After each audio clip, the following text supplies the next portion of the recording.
Hey guys, Chris here, welcome back to Ghost of Tsushima, and today let's take a look at some of the best early skills that you should invest technique points into. Of course, there's a number of skill trees and a ton of skills that you're going to eventually unlock as you play through the game, but these were the ones that I found to be the most successful, especially in the early game.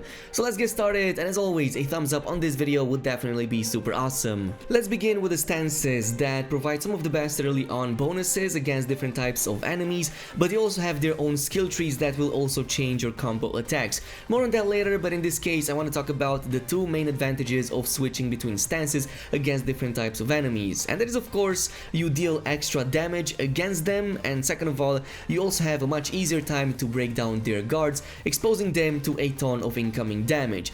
Now at the beginning of the game you're going to automatically start with the stone stance, which is perfectly suited against other types of swordsmen, but for the rest of the stances you're going to want to do two of the following things.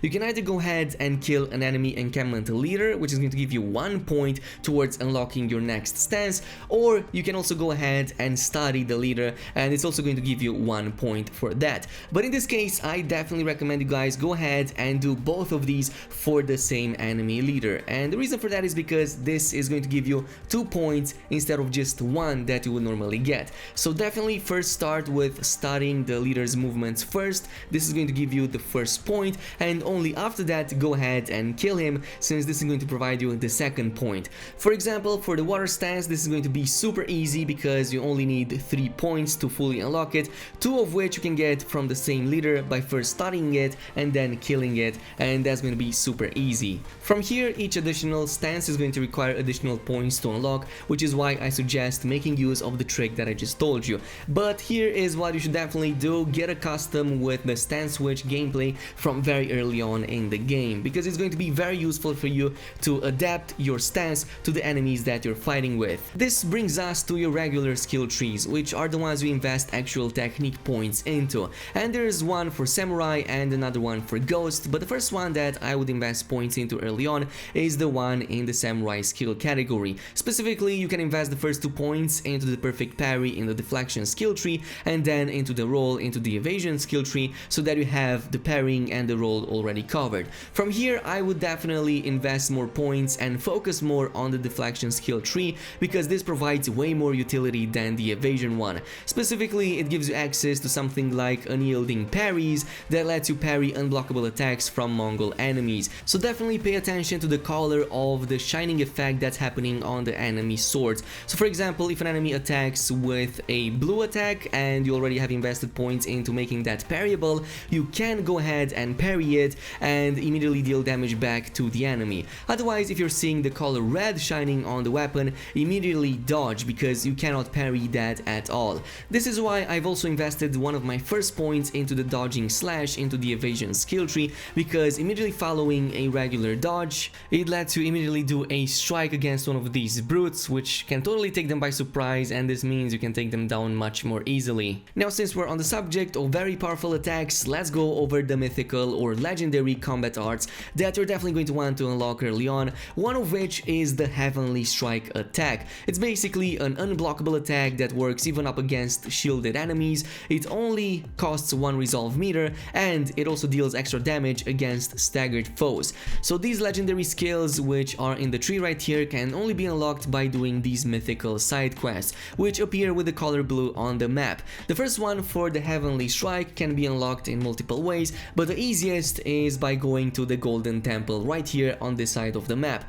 It's actually one of the locations you're going to reach anyway in one of the early missions in the early game. As you've done that, you're going to eventually be able to speak with many of the NPCs over there, and many of them will give you hints about the rumor of this swordsman that has taught himself the Heavenly Strike attack. Once you have done so, you will see that the quest appears on your map, so go ahead, go to that location and immediately start it. Now this is going to be lengthier, it's going to take about 20 to 30 minutes to complete. You're going to encounter multiple characters that need saving, they're going to point towards the destination that you require. You're also going to have to clear up a number of enemy encampments, but eventually you're going to reach this point right here where you're going to have to face an enemy in a one-on-one duel, and it's this enemy that you're going to have to fight and study in order to actually learn that Heavenly Strike attack. And once you've done so, congratulations, you have just unlocked one of the first and most powerful skills that you can get really early on in the game. And as I've said, this is something that you're going to continuously use against most of the tougher enemies.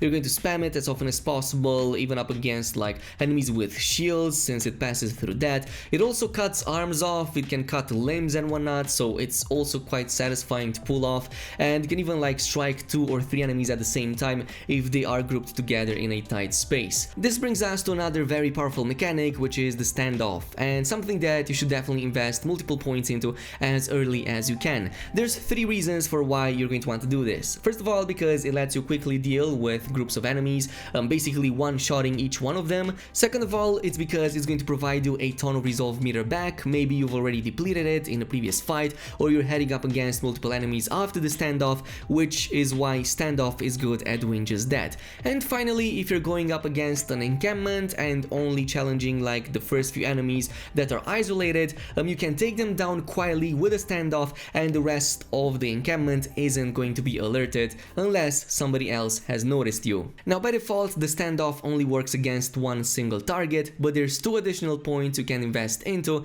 that is going to increase that number up to 3. So this is what I suggest doing whenever you're facing a group of enemies, maybe in an encampment or up in the open field. Start with a standoff. From here on, you're going to want to press and hold that triangle and not flinch at all, even if the enemy is taunting you. And yes, the enemies might even fake their attacks and taunt you, but don't release your triangle just yet. Instead, wait just for them to do an attack, and in the middle of their attack as they are swinging their weapons, then release the triangle to instantly kill them. The same goes with the 2 remaining targets. Simply wait for them to charge in and then press either triangle or square again at the right moment, just as they're swinging their weapons, and then congratulations, you just did another killing blow instantly. By the way, standoffs can also be used against enemy encampment leaders. So yes, you can first study them like I showed you in the previous tip, then use a standoff, and if you do this right, you can take them in one single blow rather than having to deal with them, since they can be quite tough. Now since we're still on the subject of the ghost skill tree, here's a few other points that are also very useful. I really enjoy the assassination skill tree right here because it provides a ton of cool stuff. So assassination is something that you acquire from one of the early quests, but eventually you have other points you can invest into. Of course, pay attention to the chain assassinations, since these are very powerful. I would definitely invest the first point into the chain assassination right here. It only costs 1 point, but when there's 2 targets, one close to the other, it lets you immediately deal with them instead of having to like only take one target down and then have the other one notice you. So definitely invest some points into, and then maybe later on into the game invest the rest of the 2 ones into the chain assassination master. But in the meantime, I would focus those 2 points into something else. Again, as you play through the game, you're going to also unlock these ghost weapons. Some of the first ones that I've unlocked were the Kunai. Now the Kunai has a very good advantage over everything else.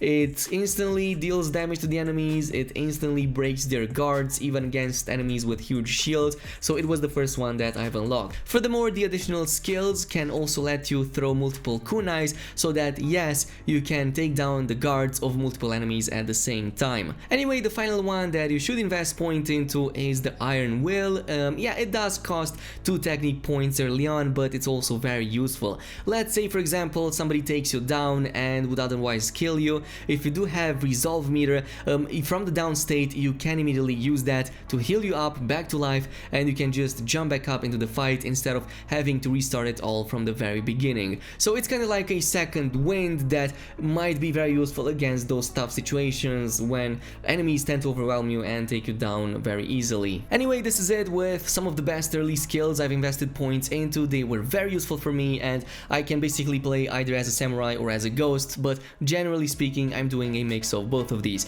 As always, look forward for more content like this. For Ghost of Tsushima, I'm planning to do a ton more guides and tips and tricks on this channel, so for that make sure you stick around, subscribe, activate that notification bell, and I will see you guys next time.